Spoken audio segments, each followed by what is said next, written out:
as you know, pharma industry, when we talk about marketing, we talk about me to me. Every segment in the pharma industry has got 100 brands.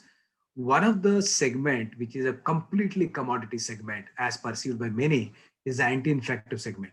And to build a brand there consistently for years together into a mega brand is something which is going to be very interesting for us to learn, right? So we are talking about a brand which is into anti-infectives, which is the superior form of amoxicillin, and it has been there in the industry for a long period of time. Thanks, Mr. Vasan, for introducing the brand to us. Now, let me ask you the first question. Can you tell us what were the key insights that created the vision for the mega brand? The insights around treatment gap, customers, patients. What were that initial signal by which you started thinking, you and your company started thinking that this brand can be built into a mega brand? Okay, I will put it this way. Being an antibiotic, yes, as you rightly said, it is a very cluttered market. And there are various options available in terms of various molecules and also competing for various indications. And then within the same molecule, there are multiple generics. So it is in a way as complex as it can get. And we need to stand out from the crowd. So one of the things what we understood about this therapy area is there was growing resistance, and doctors were aware of bacterial resistance, and they knew that sometimes they were not getting the result that they are supposed to get, but they could hardly do anything about it. Why they couldn't do much about it? Because there was lack of infrastructure and lack of awareness. Lack of awareness when I say, like, in terms of the different types of resistance. So what they know is, yes, I give this antibiotic, it doesn't work, perhaps the bacteria is resistant. But to dig deep and tell what type of resistance it is, what type of how bacteria resist different antibiotics through which mechanism, all this was not very clear. None had talked about it at length. So if one doesn't work, either they increase the dose to a higher level or change the molecule altogether or combine two. These were the strategies. A bit of a hit and run type of strategy was worked out. Right. The infrastructure wasn't very good in terms of sensitivity disk testing.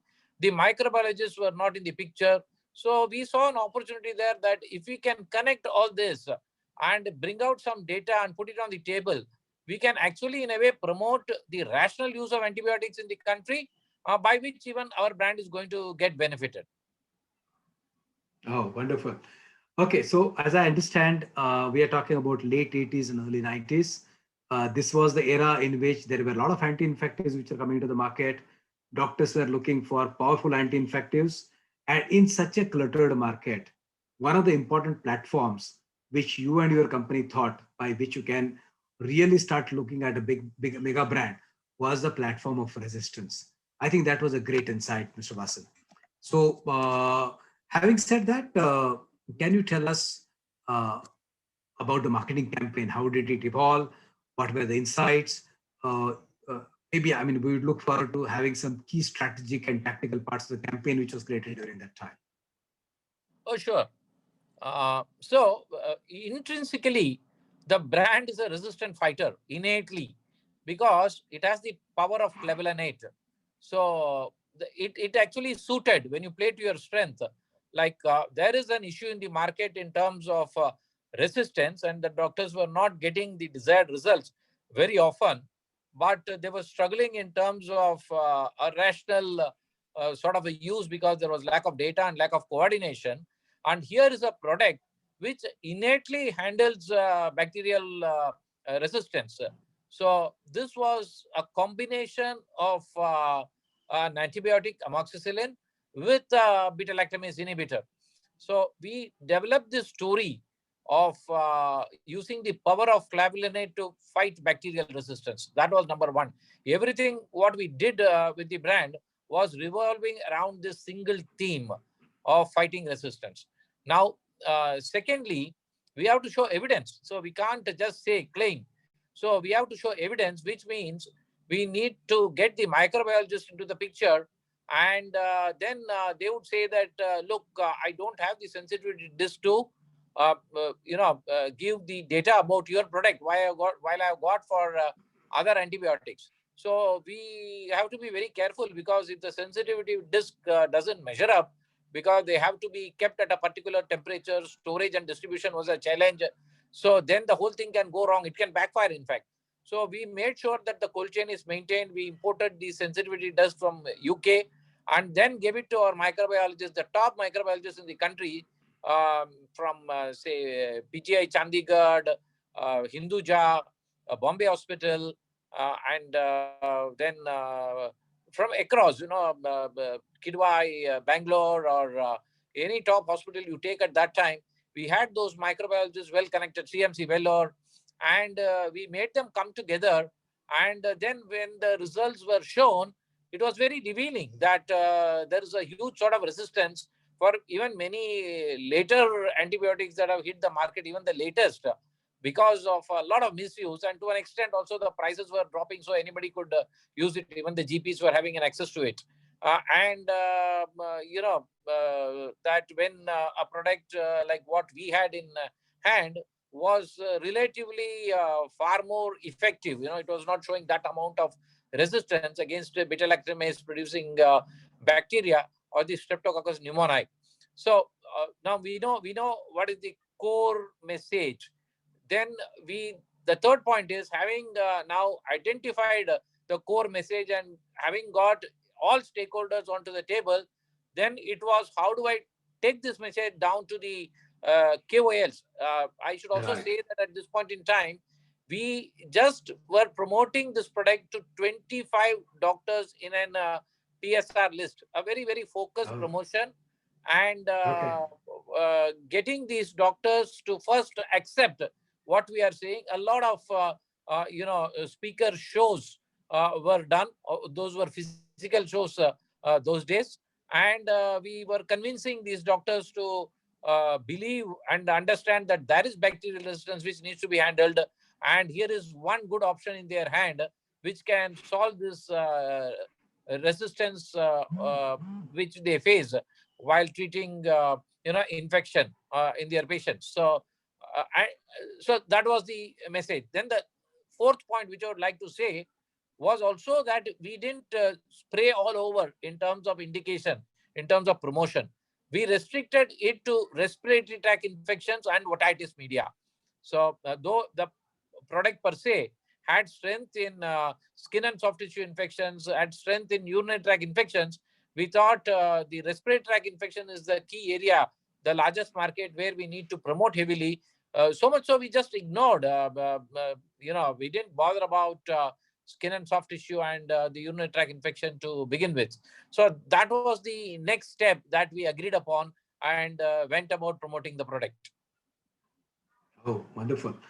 So, as I understand it, it's a very interesting story. For viewers, please understand that during this period, uh, amoxicillin was there and there were higher antibiotics.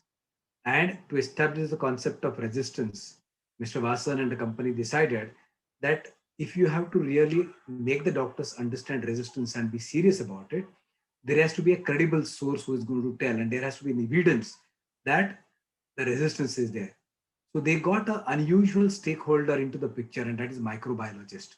Because prior to this and even today, getting a third party person like microbiologist as a promoter was unusual.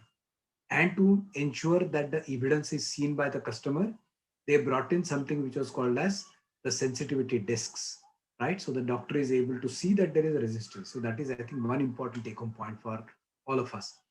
The second important take home point was that uh, the focus.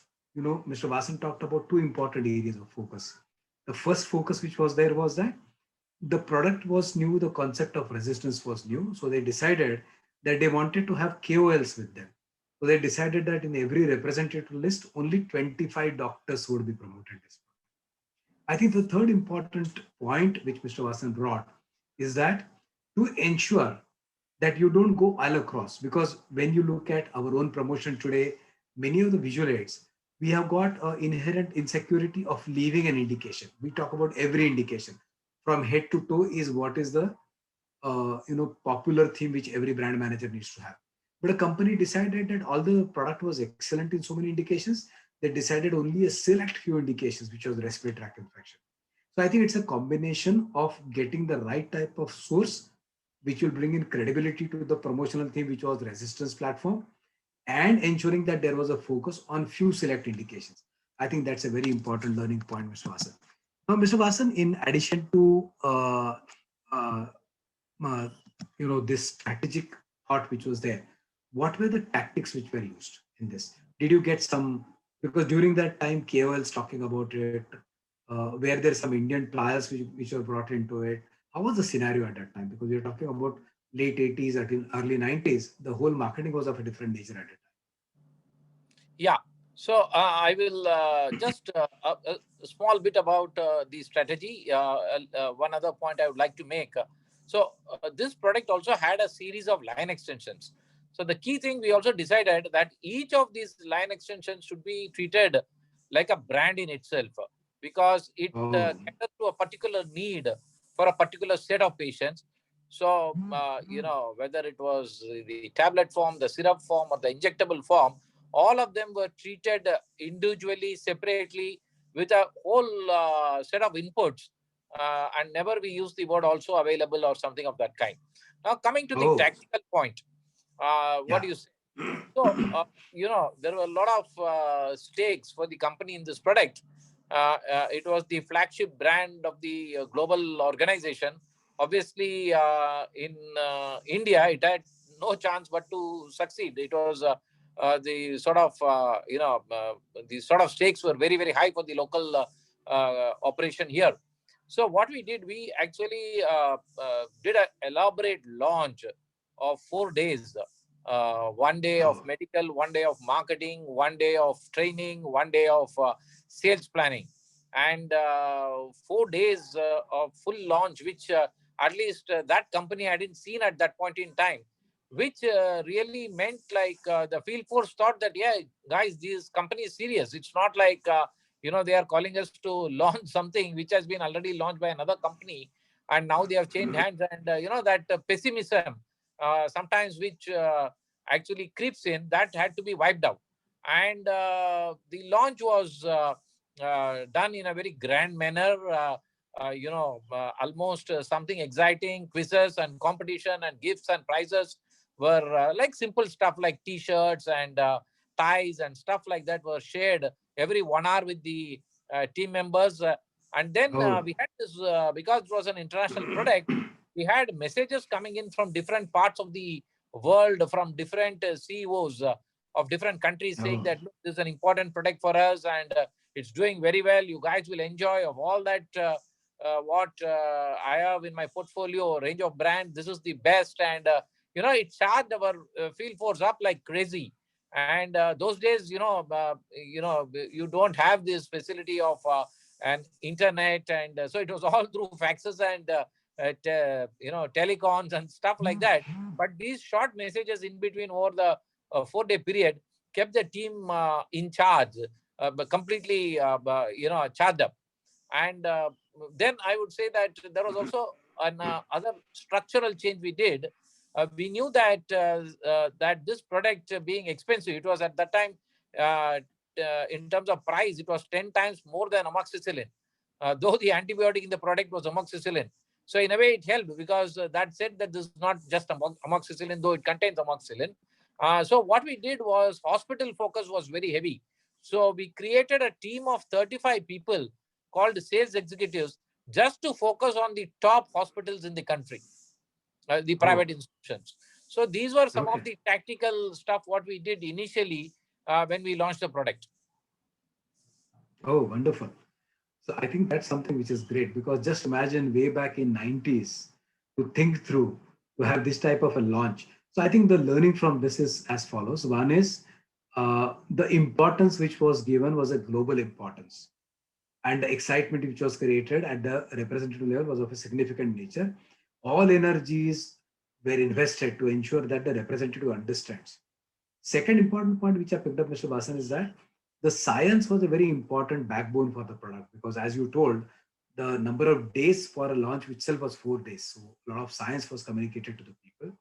And there were people who were calling across from various parts of globe, and they're talking about the importance. There were faxes, there were telephone calls, maybe videos at a time to help in building the importance.